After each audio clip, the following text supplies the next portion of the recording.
Mežaparks pilsēta Priežu silā, tā arī paliks Salcerītes viesis pēdējais stāsts par Dārzu pilsētas cilvēku, namu un ielu likteņiem.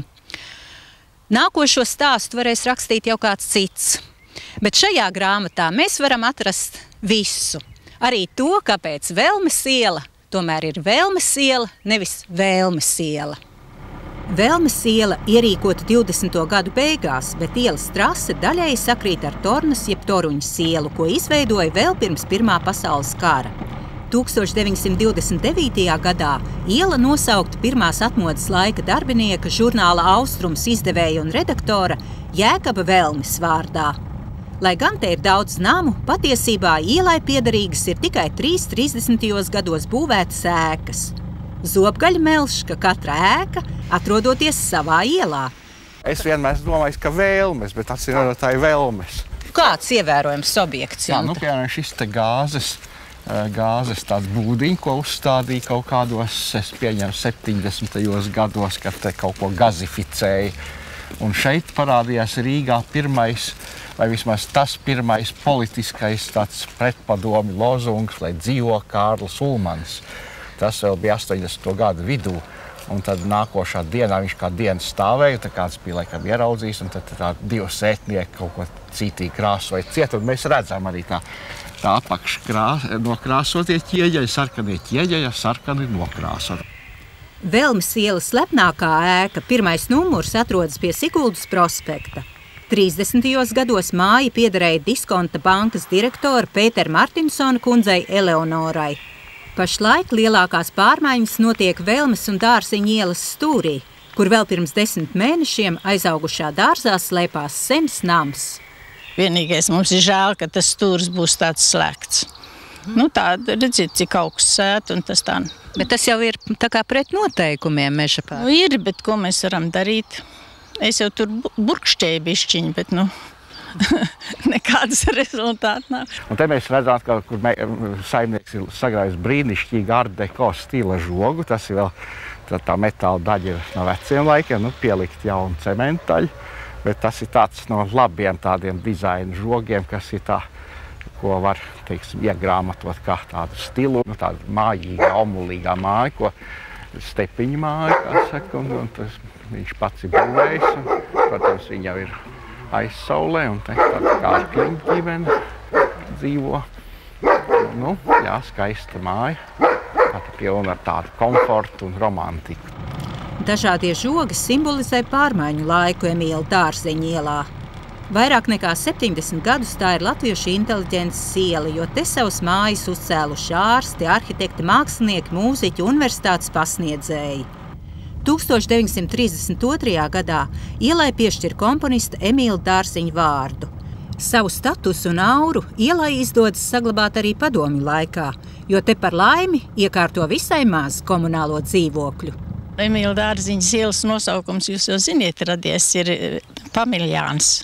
Viņam ir devis nosaukumu, viņš ļoti mīlējis, viņam mīļākais mūziķis bijis Emīls Dārziņš, un viņš ierosinājis nosaukt šo mazo ieliņu pa Emīla Dārziņa ielu. Es atceros tādu momentu, ka bija Emīla Dārziņam kaut kāda liela jubileja, es vairs neatceros cik gadu, un šeit uz šitā stūra mums bija liels koncerts. Dārziņa zēnu koris dziedāja, un daudz cilvēku no visu Mežaparka sanākuši. Tas tiešām bija ļoti jauki, un kādreiz vispār varētu vēl kādreiz uz mūsu stūra tāds koncerts notikties. Tas būtu interesanti, jo Emīla Dārziņa ielā noauga arī pašiem savs Emīls.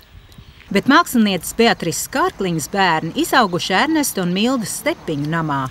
Stepiņu kundze piederēja Mežaparka smalkajām dāmām, gluži tāpat kā mākslinieka Jūlijas Traumes kundze, trauslā francūzieta Auguste. Mākslinieks, kura ornamentos savījušies latviešu un kaukāzu tautu raksti, bija uzcēlis māju Stepiņiem kaimiņos, bet mūža nogalē par Jūlijas Traumi rūpējās Stepiņu kundze un Beatrice Kārkliņa. Man ļoti patikās ornamenti, bet ziniet, kā es rūpnīcā strādāju, un ornamenti rūpnīcā nevienam nepatika, tāpēc, kad viņi ļoti grūti ražošanā. Uz krūzītēm, jā, un šķīviem. Daudz darba prasa, un tāpat, kad dekolstājas arī tur ļoti grūti viņiem to sakritību dabūt. Un tāpēc man bija jāstrādā, tā kā prasa, nevis tā kā man gribētos. Bet no Straumīša es tā ļoti, man viņa krāsas salikuma patikās. Viņš tādas nianses viņam tajās krāsās, bet, diemžēl mums tajos laikos nebija tādu krāsu, lai vispār varētu kaut ko līdzīgi izdarīt. Bet tagad jau droši vien ir, bet tagad es vairs nestrādāju. Kaimiņi saka, ka Beatrisei Kārkliņai esot viens no Mežaparka skaistākajiem dārziem. Pēc nostāstiem dārzam trūdzeme vesta no Finansu ministrijas būvbedres Vecrīgā, jo Ernests Stepiņš bija šīs celtnes būvuzraugs. Šajā ķiverē, tieši konkrēti šajā, viņi bija man pakārta un tā šķība uz vienu pusi. Te bija mums kādreiz bumbierīte, un te bumbierīte pakārta, un putniņš bija ietaisījis ligzdiņu, un tik jauki mazi putniņi bija, bet man bija tāds rižīgi kaķis, un tas vienā dienā bija to ligzdiņu izpostījis, un es biju šausmīgi nikna uz viņu. Variet iedomāties, ka tur bija jau mazi putniņi, un viņš viņu izpostīja. Vai tik jūsu kaķis arī nav kādā Regīnas ezers tenī dzīvnieku stāstā iekļuvis? Mans es nezinu, bet Goldas aiz noteikti. Jums arī bija interesanti kaimiņi, tad jums te Regīna ezera ienāca? Apakšējā stāvā ienāca Regīna ezera, un viņai bija 2 meitas, tieši ar mana meita vienaudas, un tā viņas draudzējās, un tur skraidīja viena pie otras, un tā radās tas, kad Regīna ezera šo to rakstīja arī pa mūsu māju, un šo to pa mūsu kaķiem. Te jau mums bija kaķis, kurš uztriec viņas kaķi kokā, un tad radās viens tāds stāsts par to. Guntai, ar kuru vairākus gadus tiku saskatījusies pa logu un caur žogu. Jā, tas tā. Un šito es domāju, ka tas ir man, bet tas ir manai mammai pat veltījums. Lilijai Partai ar pavasarīgiem un saulainiem vēlējumiem. Es mamma mācīja man lielāko vecāko dēlu. Viņš tik slikti mācīja latviešu valodu un matemātiku. Un, kad viņi sāk mācīt, tad ar tādu pacietību, es taisnu abrīnojumu, ar tādu mieru, kas vispār nav iedomājams pie šiem puišiem, kas sēž grozās un kā saka, liekas, ka viņš neko nedzird, bet viņi tā viņam mācīja iemācīt, ka pēc tam viņš pat piedalījās matemātikas olimpiādē savā skolā. Un jūs jau sauc par sieru mammu, tad nosauciet to bērnu vārdus. Tie bērnu vārdi faktiski tā sieru mamma radās ar čedaru mammu. Impērijas laikā mēs pazinām Holandas sieras, Krievijas sieras un tādu sieru, ko liek uz maizītes šķēli uzliek, un tad ēdnīcās viņi tik ilgi stāv uz tās siermaizes, kamēr viņiem tās malas sāk locīties uz augšu, apkaltuši. Un čedars siers bija pirmais siers, kuru vienkārši rekomendējam izmantot gan ēdienos, gan uz siermaizēm. Kāpēc Dārziņa ielā līdz šim nav bijuši vēl sieru svētki? Dārziņa ielā sieru svētki nevarētu būt, jo nav tāda siera šķirne, kas ir vēl nosaukt manā vārdā. Un tāds siers vēl nav izgudrots, kas ir tik labs, tam jābūt ir sevišķam. Jauka funkcionālisma māja un ļoti labi restaurēta, rekonstruēta. Un tur dzīvoja arī kādu laiku mūsu izcilā rakstniece Regīna ezera. Tagad tā viena no tādām kārtīgāk sakārtotām mājām. Savukārt 7. numurā. Tagad viņa ir viens baņķieris iegādājies. Un tagad būs kaut kāda otrā jaunība. Un tur kaut kādu pusgadsimtu jūsu padevīgais kalps ir pavadījis, nodzīvojis. Lūk, Zemitāna māja, kas ir tāda skaista funkcionālisma paraugs ar apaļo lodziņu. Un tur arī kaut kādā atceros 60. gados tika filmēts, ja nemaldos, Viļa Lāča kāds romāns. Droši vien likās garlaicīgas pļāpas. Es vērtēju ļaudīs, tāpēc esmu Lāča saimnieks. Es ceru, ka tagad mēs redzēsimies biežāk. Mara! Gaidas Rīgažu! Tātad nākamo sestdienu visi pie mums viesos. Jā. Ar Dievu Māras kundzi. Redzēšanos. Žovaru kungs, mums uz vienu pusi. Ar labu nakti. Ja huligāni jums izseko, 2 būs vieglāk tikt galā. Ar labu nakti. Ar labu nakti. filma Vētra tika filmēta pagalmā un visu dienu dūca motoru, un tad arī aktieri nāca mums uzspēlēt to uz pingpong galda bumbiņu. Un te jau jūsu ielā ir dzīvojis arī Artūrs Dimiters savos popularitātes iedu laikos. Jā, tā arī notika. Ar Artūru Dimitru bija pavisam interesanti. Tad viņš brauca gaišā Volgā, Pobedā, un skaļi tur trokšņoja savā pagalmā. Mans tēvs arī kādreiz ar viņu tās īpaši sasaucās, jo manam tēvam bija Moskvičs un viņam bija Pobeda. Un tad tās meitenes tā klusi defilēja par ielu, tādas vidusskolnieces un aprakstīties žogus dažās sētās un tā, un tad mēs arī... Tad viņas rakstīja uz tās sētas. Nu, kad Artūrs Dimiters ir šplīns, nerunā ar viņām, acīm redzot, un pabrauc garām. Jildīt! Jildīt! Jildīt, skaistulīte mana! Nu, saki tikai vienu vārdu, un tev nevajadzētu vairs klejot svešos ļaudīs. Man ir bail. Nu, ko tu? Nu, saki, ko tu vēl gribi? Es jau pati nezinu. Nu... Indras Vijupes tēvs Jānis Pļaviņš ar ģimeni Gravas namā Emīla Dārsiņa ielā apmetās 1946. gadā, kad bija atgriezies no filtrācijas nometnes. Apakšstāvā dzīvoja Rīgas radiorūpnīcas dibinātāja Aleksandra Apsīša ģimene. Mājas īpašnieks atradās izsūtījumā Sibīrijā. Dažus mirkļus no Pļaviņu ģimenes laika šai namā iemūžinājis kaimiņš fotogrāfs Kristaps Rake. Viņa ir būvēta pēc Somu arhitektūras paraugiem, un faktiski autors nav arhitekts, bet būvinženieris Levāns Jānis. Ērtums, vienkāršas, praktiskas formas, lēznais jumts, jumta terase. Šai mājai vēl ir uz jumtas tāds skatu tornītis, 2 dzīvokļi, katrs savā stāvā, 3,5 istab dzīvoklis, un ēka pietuvot ielai. Un par cik Dārziņa iela ir ar lūzumu nelielu, tad tai lūzuma punktā ir arī stūra logi. Un maniem vecākiem bija guļamistaba, piemēram, tieši tādā stūra punktā, ka ļoti labi varēja pa logu redzēt, nu, kad kāds nāk mājās vai tojās viesi vai bērni skraida par ielu, tas bija ļoti patīkami. Mājas īpašnieks Pēters Grava vēl pirms izsūtīšanas te bija iekopis perfektu sālāju un paraugdārzu, kur smaržoja ceriņu un akācijas. Apsīša un Pļaviņi visu padomju laiku turpināja kopt dārzu, bet nu jau 2 gadus māja ir tukša un dārzs pamazām aizauga ar mežiņiem. Dienvidnogās bija brīnišķīgs ķiršu dārzs. Nu, tur bija, es nezinu, varbūt kādi 40-50 ķirši lietuviešu, un kā pavasaros viņas ziedēja. Nu, gulēt negribējās iet. Tad skatījāmies no balkona un sapņojām visu nakti. Māja, protams, ir tukša, pārdota. Un tā kā gandrīz visa iela ir pārdota. Un tālāk ir arhitekta Kauliņa nams, ievērojams latviešu arhitekts, kurš bija tātad, dzīvoja un mira Zviedrijā, bet viņa meita un meitas un ģimene palika šeit. Tā Ligzda ir vēl silta un dzīva, atšķirībā no daudzām, kas varbūt tā no vecajiem, es runāju par vecajiem. Mēs ienācam, te bija dzeltenās smilts.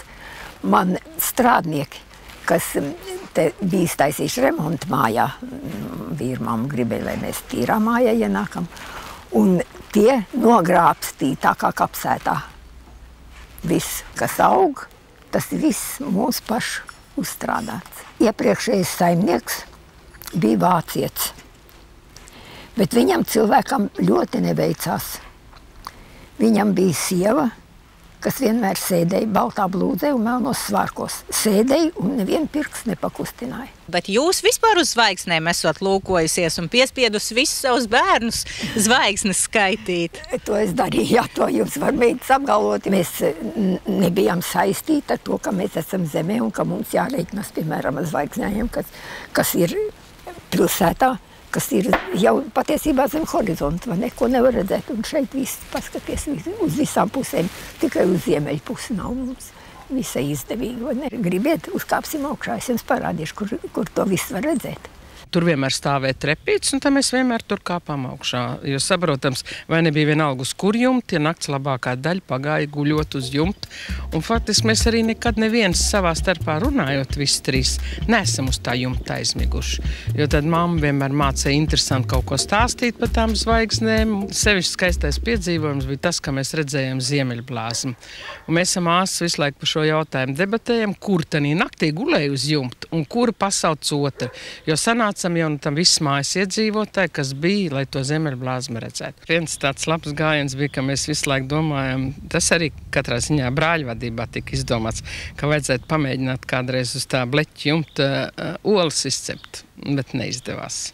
Tāds viņas arī palika visu dienas garumā, vienalga, cik karsts bijis. Jūs māmiņai ir tagad 91 gads, un man te ir stāstīts, ka te ir vairākas kundzes piedzīvojuši tādu garu mūžu.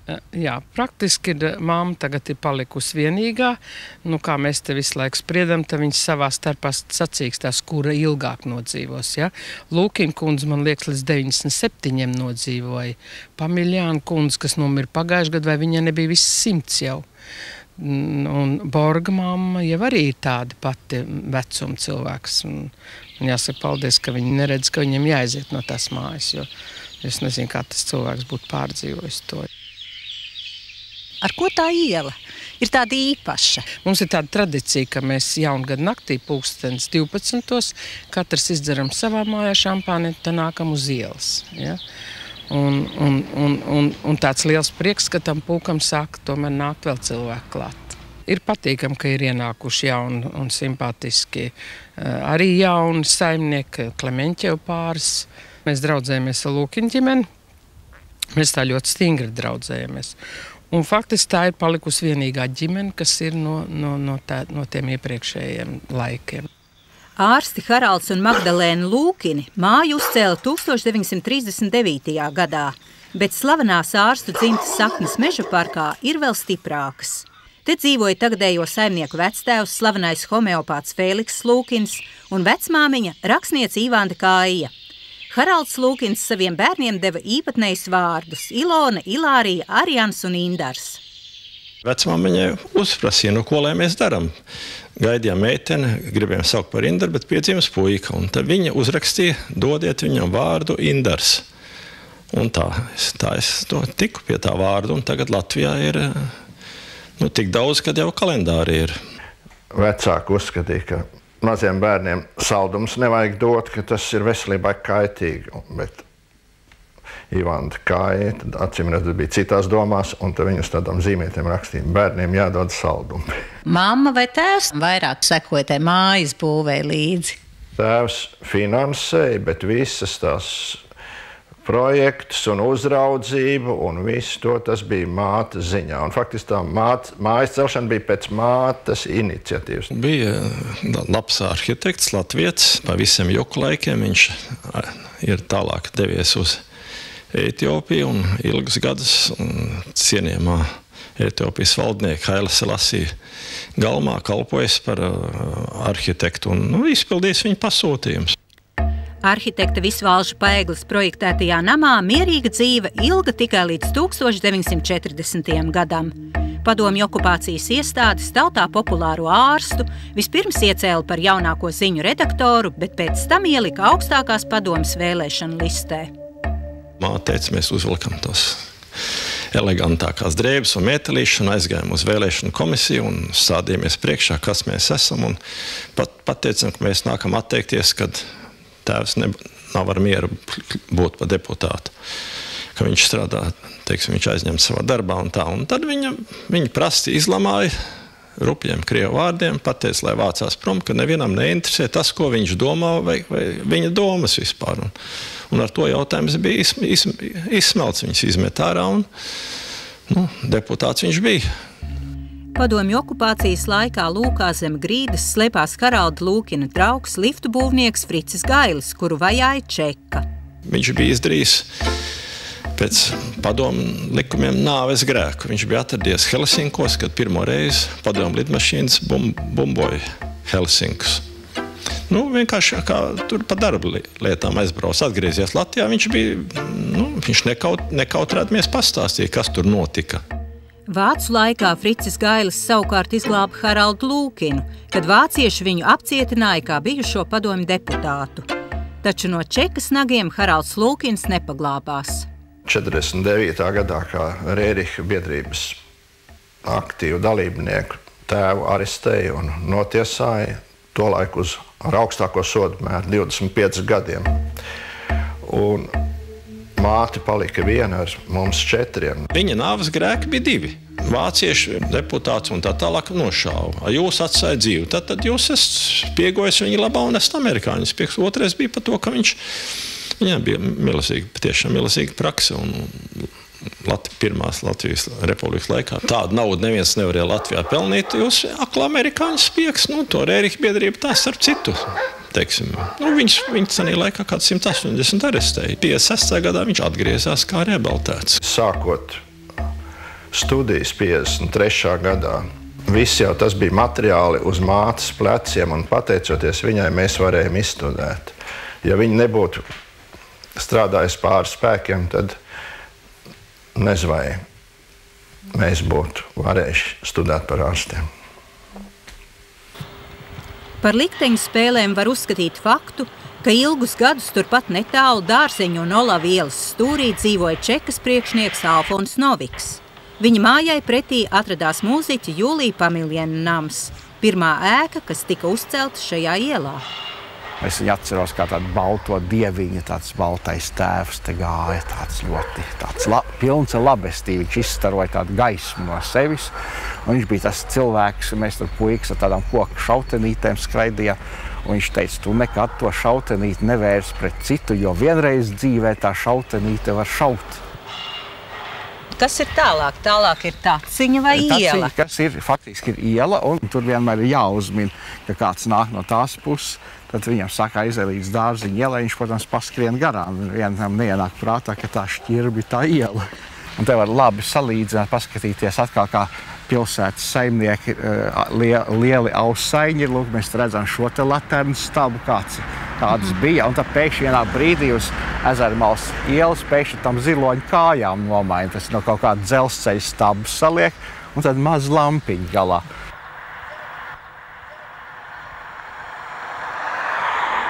Šeit uz Ezermalas un Cimzas ielas stūri varbūt visizcilākais tāds funkcionālisma arhitektūras piemērs šī brīnišķīgā māja, tāda pusotra stāva.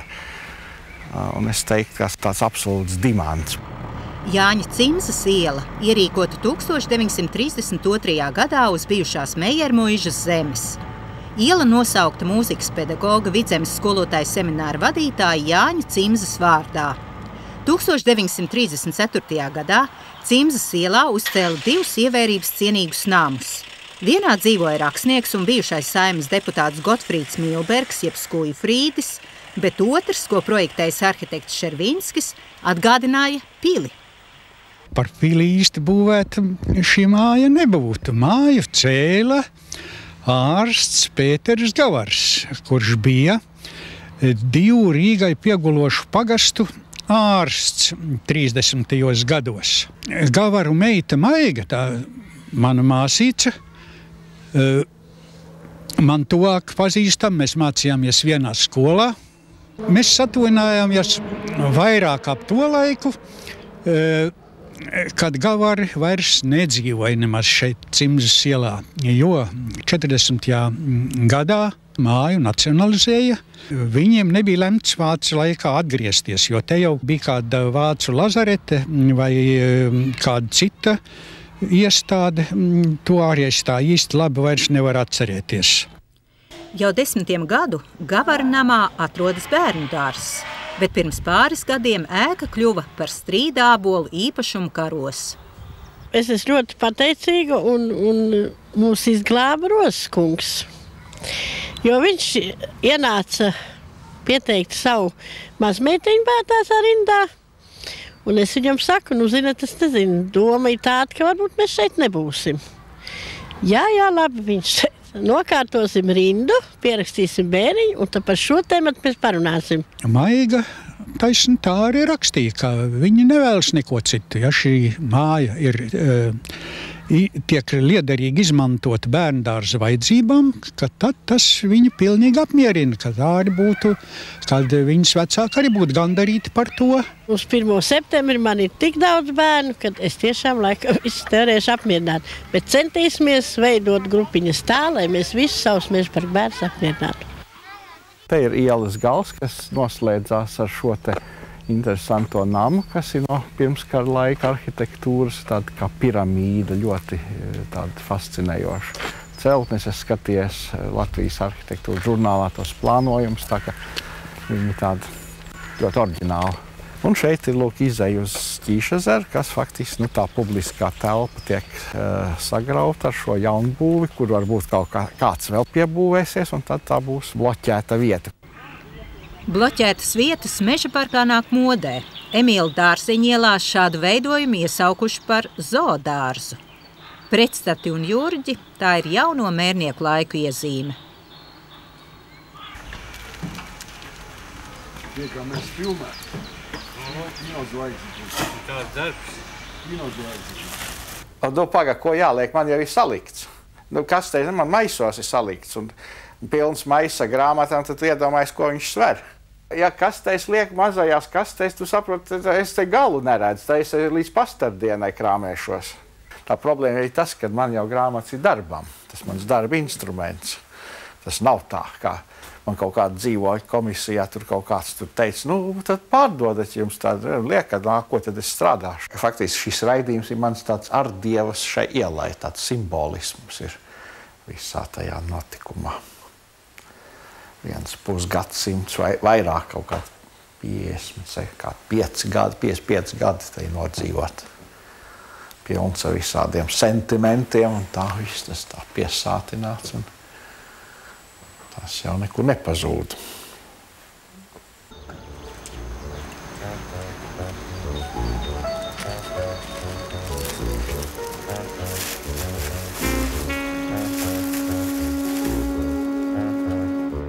Nākošā satikšanās Riepniekalnā, Misas ielā.